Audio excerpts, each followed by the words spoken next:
paz y bien, en este cuarto domingo del tiempo ordinario. Hoy Jesús nos muestra la fuerza y autoridad que tiene su palabra. Y en la medida en la que nosotros escuchemos su palabra con esa autoridad, seremos liberados de nuestras ataduras. Acompáñame en este videoblog.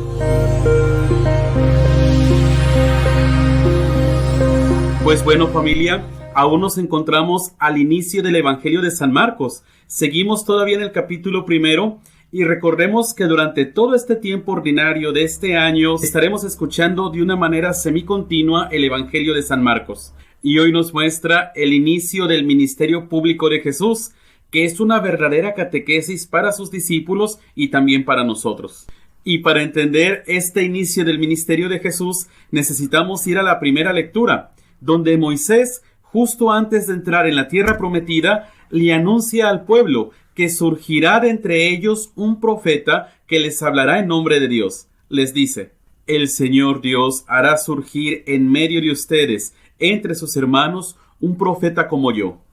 Y este tema es de vital importancia porque se refiere a la relación del pueblo con Dios. El pueblo judío quería vivir en la voluntad de Dios, y lo que vienen a hacer los profetas es de mediadores entre Dios y el pueblo. A partir de estas palabras de Moisés va a comenzar el ministerio profético en medio de ellos. Y los profetas son personas necesarias porque van a hablarle al pueblo de lo que Dios quiere. Su misión es importante y fundamental: no dejar que el pueblo se sienta abatido por las dificultades y exhortarlo continuamente a regresar al plan original de Dios en medio de los pecados, en medio de las caídas y de las dudas de fe. Y entonces Jesús viene a ser este profeta que ya anunciaba el Deuteronomio. Y es un profeta que con una autoridad nunca antes vista, es lo que resalta el Evangelio de este domingo, interpreta la ley. Y con esta autoridad es que Jesús sana a un endemoniado, y la manera de relatarlo de San Marcos tiene un simbolismo muy profundo. Pero bueno, vamos para allá. Un hombre poseído por un espíritu maligno le habla a Jesús en plural, es decir, son muchos. Le pregunta: ¿has venido a acabar con nosotros? Y de esta manera se remarca la lucha de Jesús contra el mal, que será múltiple y diverso. Ya lo vamos a estar viendo en el Evangelio de San Marcos todos estos domingos. Y a la vez, este espíritu maligno reconoce la autoridad de Jesús, porque le dice: ya sé quién eres el Santo de Dios. Y entonces la autoridad de Jesús le viene de ser el Santo de Dios, es decir, de estar en perfecta comunión con Dios su Padre. Y esta autoridad es refrendada por Jesús en un único mandamiento que le dice: cállate y sal de él. Y el mal le obedece. Y aquí tenemos una primera clave.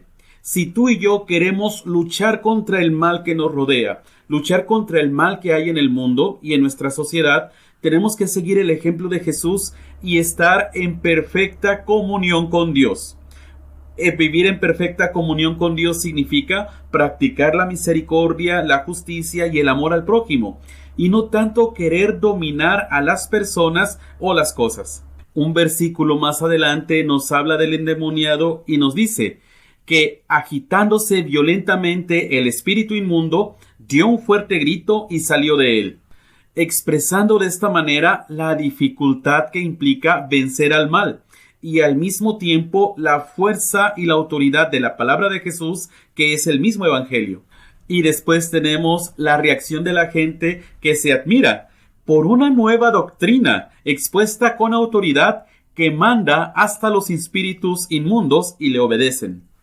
Date cuenta aquí que el asombro de la gente no es tanto porque haya salido un espíritu malo de esa persona, sino por la autoridad en la manera de hablar de Jesús, que como consecuencia de esta autoridad es la expulsión y la liberación de un demonio.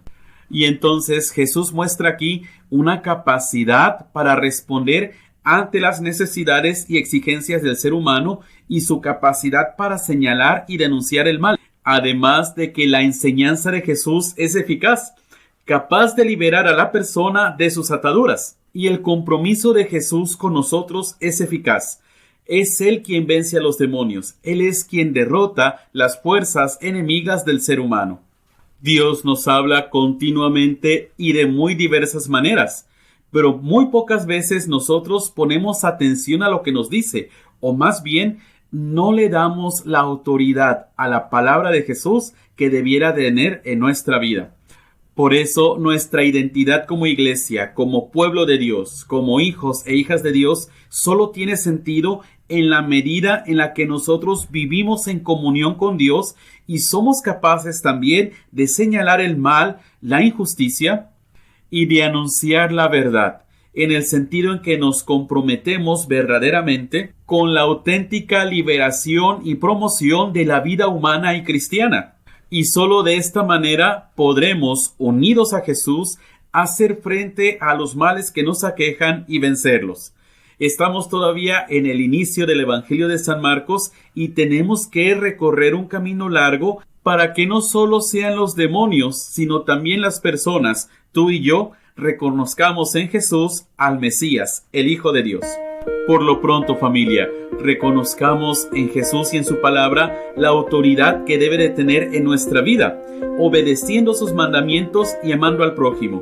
Y no nos dejemos tambalear por situaciones, cosas que nos lleve a pensar que tiene más fuerza que la palabra de Dios. Y de esta manera dejemos que el Señor Jesús nos sane y libere de las ataduras y situaciones que nos impiden vivir con Él. Y ahora recemos juntos la oración de San Francisco de Asís ante el crucifijo de San Damián. Oh alto y glorioso Dios, ilumina las tinieblas de mi corazón y dame fe recta, esperanza cierta, caridad perfecta, sentido y conocimiento, oh Señor, para que cumpla tu santo y veraz mandamiento. Amén. Yo soy Fray José Leiva, y que la bendición de Dios Todopoderoso, Padre, Hijo y Espíritu Santo, descienda sobre ti y te acompañe siempre. Amén.